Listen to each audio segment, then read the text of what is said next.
In a small Italian town, a young boy once offered his life and purity to the Virgin Mary.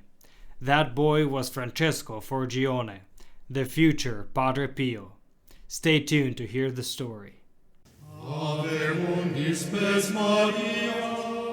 Welcome to Following Padre Pio. Whether you're joining us for the first time or returning, we're glad you're here.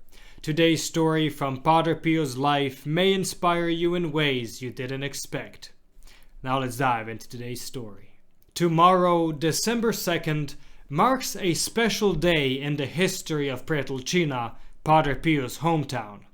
On this day, the town commemorates a miraculous event from the 19th century through the intercession of the Blessed Virgin Mary under the title Our Lady of Liberty. So I thought it would be a good moment to share with you a touching story from Padre Pio's early life, one closely tied to this very devotion. You see, Padre Pio had a profound love for the patroness of his hometown, to whom he made a very special vow as a young boy. Without further ado, let's step back in time into the humble home of the Forgione family. The author shares, after dinner, the Forgione family would sit in a semicircle around the fireplace during the long winter nights. Mama Peppa would rummage in her apron pocket and, pulling out the long rosary, slowly start reciting it. The children and Grazio, Padre Pio's father, would respond in unison to the Marian prayer until the little one's eyes grew heavy and their heads started to nod like bells swayed by the wind. The only one who didn't fall asleep was Francesco, the future Padre Pio. The mysteries of the Rosary, which his mother narrated like chapters from a long enchanting fairy tale, fascinated him deeply. He would stare at the log burning in the fireplace, and to the rhythm of the Hail Marys, he felt something begin to burn in his little heart, a very sweet feeling that soon blazed into love. This love, born in a home filled with faith and piety, soon led little Francesco to seek, beyond those walls, the celestial creature he loved. The future Padre Pio found her in the parish church, beautiful in her posture, gentle in her maternal gaze, tender in her delicate smile, Our Lady of Liberty. Francesco would stand before her statue completely enraptured. Then began a silent dialogue, made of heartbeats and smiles, a mutual exchange of gifts and promises. To the Virgin of Virgins, the Queen of Virgins, Francesco offered his virginity and his entire being.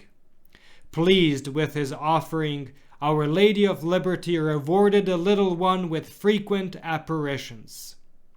The author tells us that these encounters became frequent.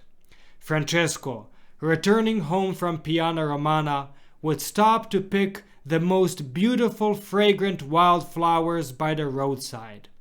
He would make colorful bouquets and bring them to her who had captured his heart. The author also shares that one day, after completing his altar boy duties, Francesco asked the archpriest about the Heavenly Mother above the altar, and that's how he learned the ancient history of Our Lady of Liberty. Listen to this. The story goes back nearly 1,500 years to the time of Saint Barnabas, Bishop of Benevento. In those days, the city and surrounding countryside were consumed by fear. The Byzantine armies had unleashed devastation on southern Italian towns and were now camped in the valley between Benevento and Pietrelcina. With no hope of escape, Bishop Barnabas promised that if the people renounced their lingering pagan practices and remained faithful to Christ, God would deliver them. He urged them to invoke the Mother of God under the title Madonna della Libera, Our Lady of Liberty. and to everyone's astonishment, the invading armies suddenly withdrew. The people were spared. But the story doesn't end here. The devotion to Our Lady of Liberty spread throughout southern Italy, but in Pietrelcina, it remained alive in a very personal way, strengthened by further miracles over the centuries.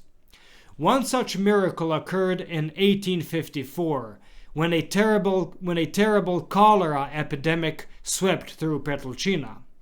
People were dying in the streets, and fear gripped the town. Remembering the old miracle, the townsfolk gathered in the parish church on December 2nd to pray before the ancient wooden statue of Our Lady of Liberty. They carried her through the streets in procession, begging her to deliver them once more. From that day on, not a single case of cholera was recorded. The author then shares another beautiful detail Francesco learned. The sculptor of that very statue, despite the help of other artists, could not complete it because the head never turned out right. The group temporarily abandoned the task to find new energy and new inspiration. But upon returning, they found the statue's head miraculously completed. Years later, when Francesco left Pietrelcina to begin his novitiate in Morcone, he took with him only 2 items that remained his companions for life: a rosary gifted by his mother and an image of Our Lady of Liberty. And in 1910, after his ordination, Padre Pio celebrated his very first Mass beneath her statue in that same church where he gave his vows as a child.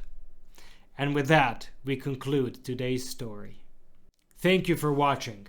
If you enjoyed this video, please like and share to help spread Padre Pio's message. Don't forget to subscribe and click the bell so you never miss our latest uploads. Want to deepen your connection with Padre Pio? Consider becoming a protected child of Padre Pio, a special way to grow spiritually and be part of our prayerful community. You'll find a link to the join page in the description below. Check out the recommended videos on the end screen or the links in the description for more inspiring content, including our Padre Pio Thoughts for the Day playlist. May Our Lady and Padre Pio bless you, and we'll see you in the next video.